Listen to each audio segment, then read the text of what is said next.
Cyber Santa. With some kids spending their holiday in a local hospital today, they had a special visit from one very special guy. More protesting after streets were blocked and shut down yesterday. The protesters are back again today to rally. And a fatal fire in Perth taking everything from one family. We learn more about the man whose life was lost. Dedicated, determined, dependable. This is News 10 ABC at 4.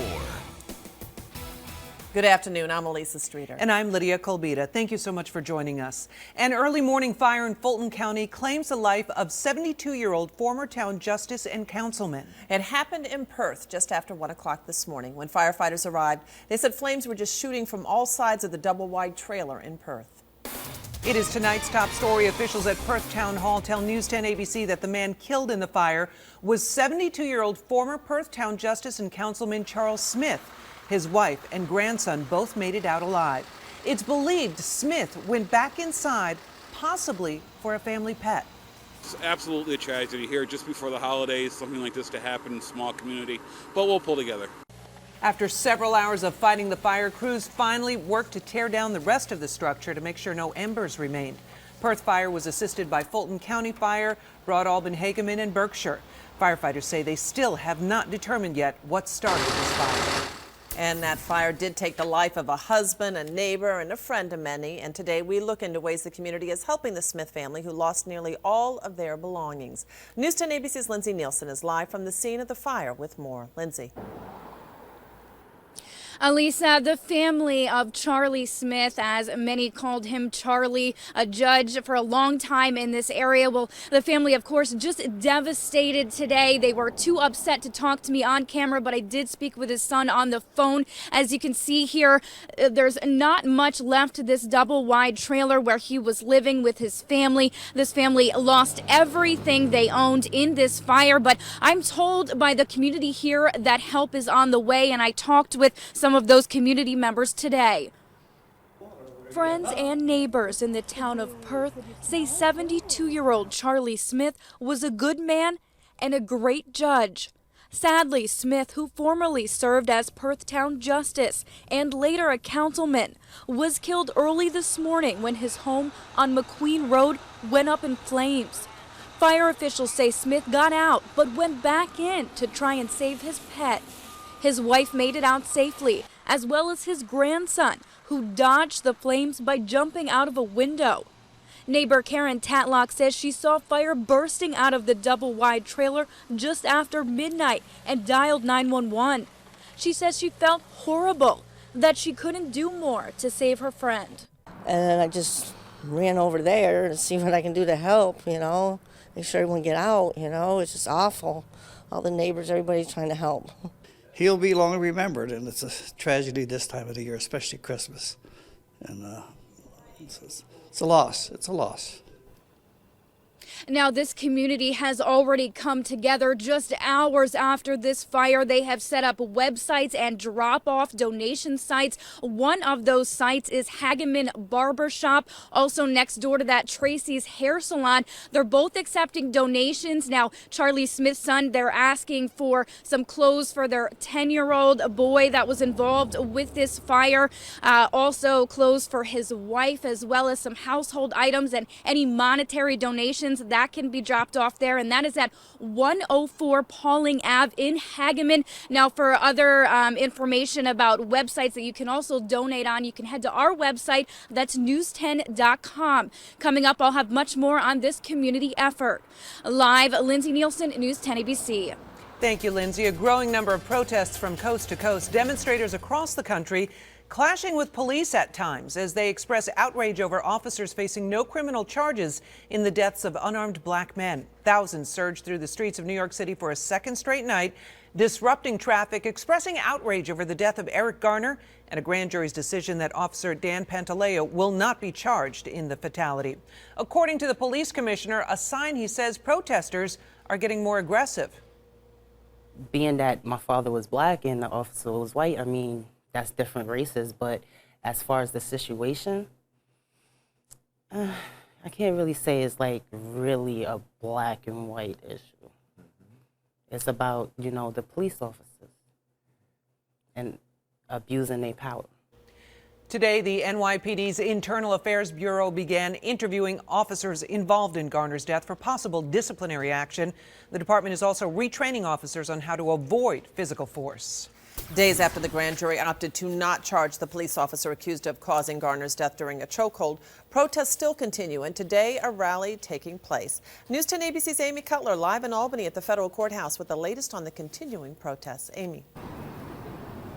Well, Elisa, in the last few minutes, that group of protesters that had gathered here in front of the federal building in Albany actually went up to the U.S. Attorney's office. They have a list of demands and they wanted to deliver them directly to that office. Now, so far, it's a much smaller group than what we saw yesterday when more than 200 people filled the streets. They first blocked the intersection of Henry Johnson and Livingston, then marched down Henry Johnson to Central, all in an effort by protesters to express their anger and frustration over a grand jury's decision not to file charges against a New York City police officer. That cop is accused of choking to death an unarmed black man.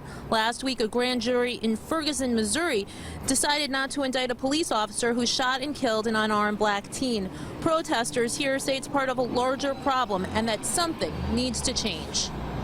We're looking for deeper criticism of the police union for protecting bad cops. Politicians really need to step up and say something that this is unacceptable. The teachers union constantly gets criticized for protecting bad teachers, but no one ever criticizes the police department for protecting bad cops.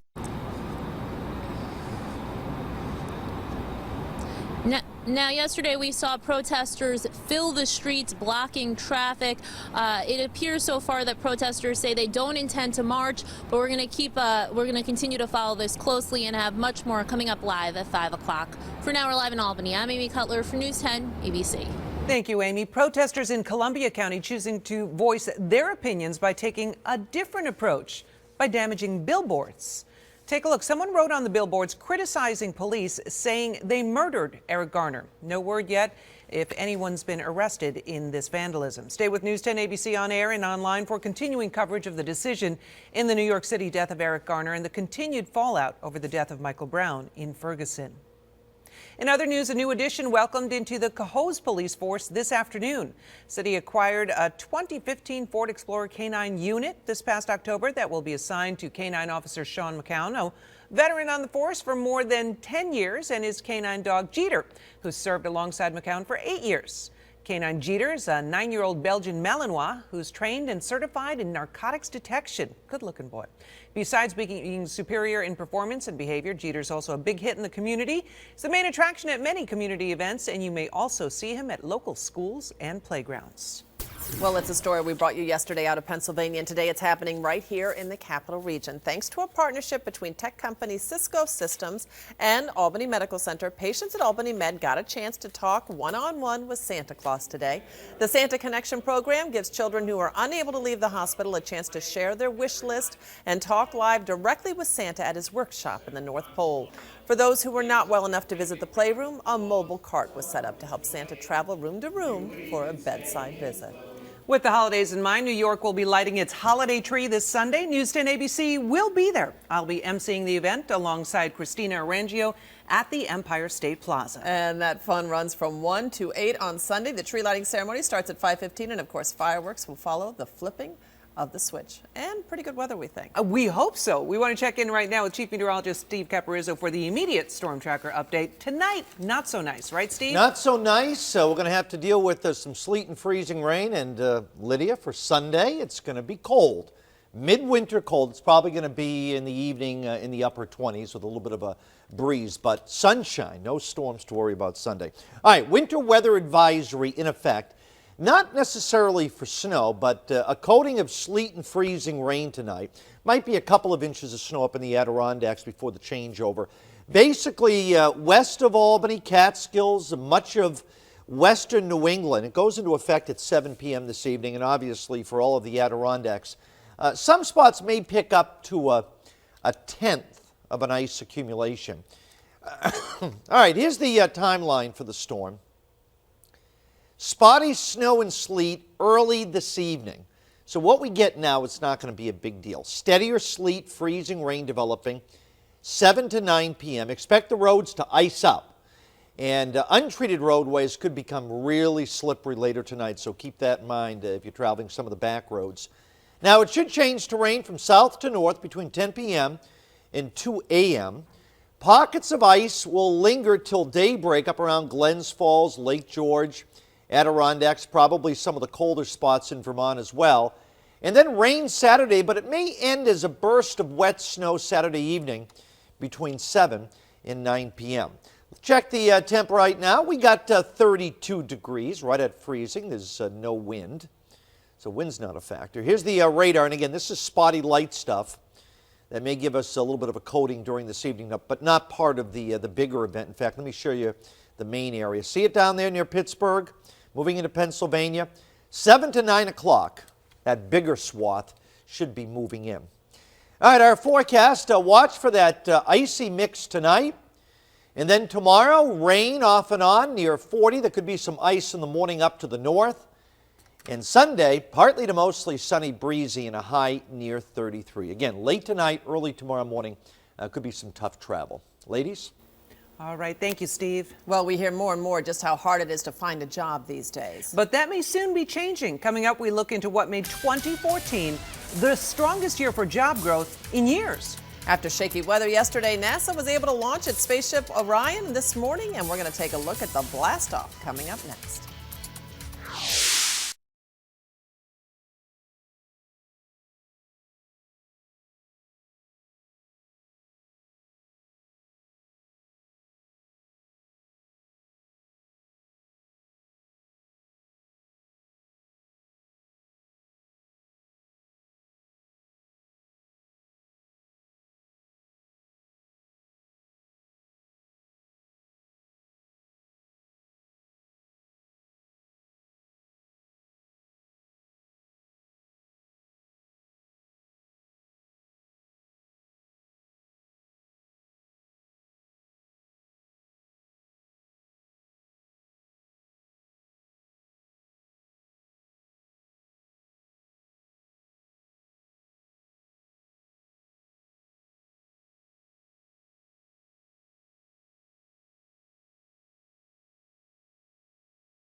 You're watching News 10 ABC at 4. It is an encouraging sign as we headed into the busiest shopping season of the year. The U.S. economy added more than 300,000 jobs in November. Ryan Nobles has more on the impact this could have on the average consumer. President Obama made it clear things are finally getting better. The American economy is making real progress. A robust jobs report delivered welcome news to the White House. 321,000 jobs added, making 2014 the best year for jobs since 1999. And these aren't just part-time fast food jobs. Workers were added in professional, manufacturing, and tech sectors of the economy. So across the board, you're seeing an economy that is strengthening. But while things are much better, there are still some areas of concern. Even as demand grows for skilled and unskilled labor, wages have not risen. That makes workers feel this recovery less. There are more jobs, but they don't necessarily pay better, which could have something to do with a flat start to the holiday shopping season. Holiday sales are important, but they're also overrated. The White House argues 10 months of strong consumer spending are more important than a few days during one season of the retail year. I'd look at the economy over a month or over a year, and there you see a very consistent story of strengthening.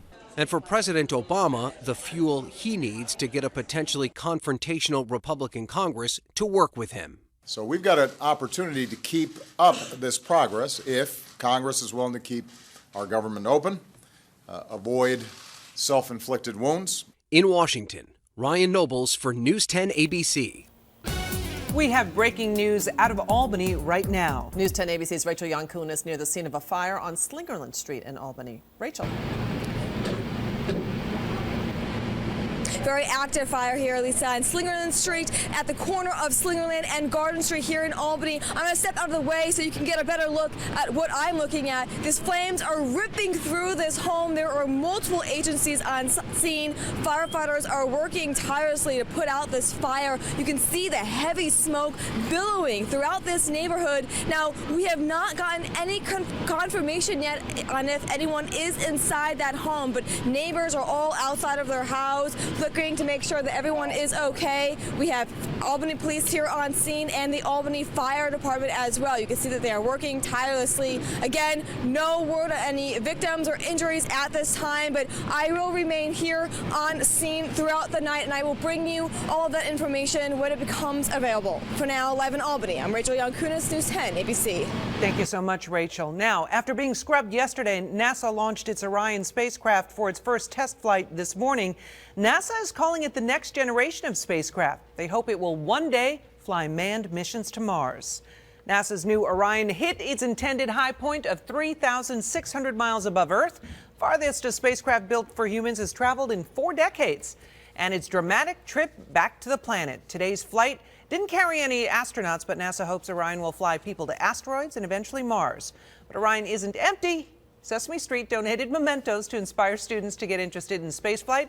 Cookie Monster's Cookie and Ernie's Rubber Ducky also made the trip. So I guess when that splashdown in the Pacific hit its specific bullseye, then Rubber Ducky was good to have along. Well, when you think of a rave, you think nightlife, you think partying, right? But the UK is taking a different approach to the traditional rave. We have the details coming up. Let's get a check of the roads right now. We're looking at the Northway near exit 2, where we've got a little bit of volume building up at this early part of the evening, early afternoon commute.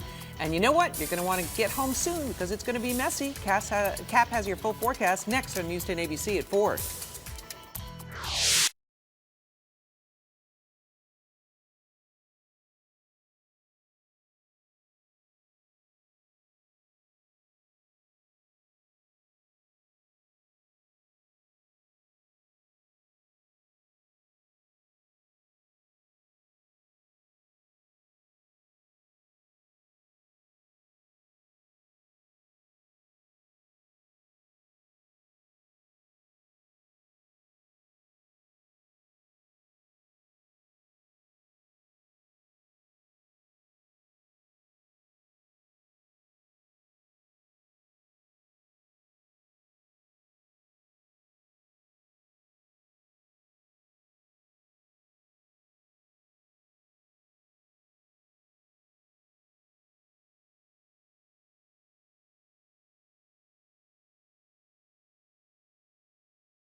Here's Chief Meteorologist Steve Caporizzo with your Storm Tracker forecast.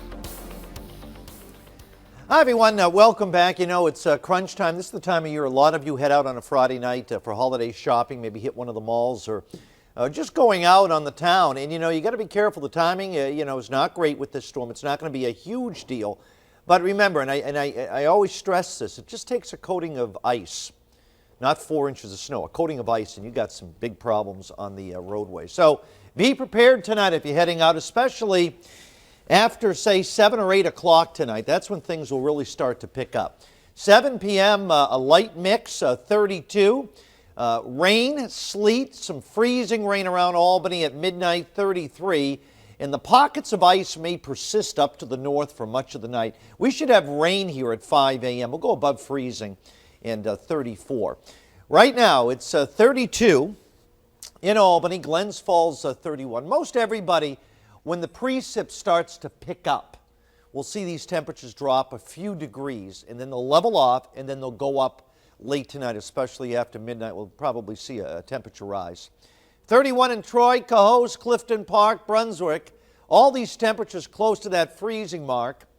32 at Schenectady, 31 at North Bethlehem. Up over the Adirondacks, maybe an inch or two of sleet and snow before the transition to freezing rain and some rain by tomorrow up here, but it may be a long process. So this is where I'm most concerned about the icing. Lake George, north and west. Schroon Lake right now, 31, 28 at Saranac Lake. Mid to upper 20s in the mountains of Vermont, and again, we expect some icing. High elevations of Vermont into the northern Berkshires as well. 32 at Pittsfield, Beckett 31, and Peru. Notice it's colder at 28. So initially it's cold enough for a little burst of snow trying to break out, a little sleet mixed in. But here's the main area off to our south and west. The storm is back over Missouri. That's not going to get here till tomorrow afternoon. This is way in advance of it. So this is ultimately what comes in later tonight. So look at 11 o'clock tonight. This is all snow and sleet to the north and east of Albany. Rain, pockets of freezing rain in the capital region. And then by tomorrow morning, mostly rain. Now, I think there may be a little bit of a lull around lunchtime, and then it picks up during the course of the afternoon again. And again, mostly rain. But notice during the early evening, at the tail end of the storm, there may be a burst of snow for an hour or two before it comes to an end as the cold air works in. And Sunday should feature quite a bit of sunshine. It's going to be a breezy, colder day. So an icy mix to rain around much of this area. Could be a coating, half an inch of sleet accumulation. Quicker change over to the south, but still some icy spots. Snow and ice will be more pronounced north and west of Glens Falls. Adirondacks may pick up an inch or two of accum. All right, upper 30s to near 40 for tomorrow. 38 at Glens Falls, mid-30s at Speculator. 38 tomorrow in Gloversville, and near 40 or low 40s in western New England. So we'll go well above freezing. All right, your forecast, a mix tonight to rain here. Snow and ice to the north, maybe a coating to an inch in a few spots, especially north of Albany, 32. Periods of rain tomorrow, ice to the north of Albany early in the day. May end as a brief burst of snow in the evening, a high near 40. 7-day forecast. Sunday looks like a nice end to the weekend, cold and dry, 33. Nice Monday, still a storm threat Tuesday. Snow or snow mixed with rain, and periods of snow possible. Wednesday, 34. Could be a big East Coast storm. So we will keep you updated. Tuesday, Wednesday, I think is going to be the storm we're going to have to really, really watch. Okay. All right. Thanks. I'm hibernating. Yeah. Well, the raves you see and have maybe been to are all fun and games, late night parties, right? But can you imagine a rave before work each morning? Coming up, we'll take a look at the new idea that's taking over.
I'm Mark Baker now with a look at what we're working on today for News 10 ABC at 5. Local protests continue. We'll go back to the Albany March, protesting a grand jury's clearing of a New York City police officer in a chokehold death.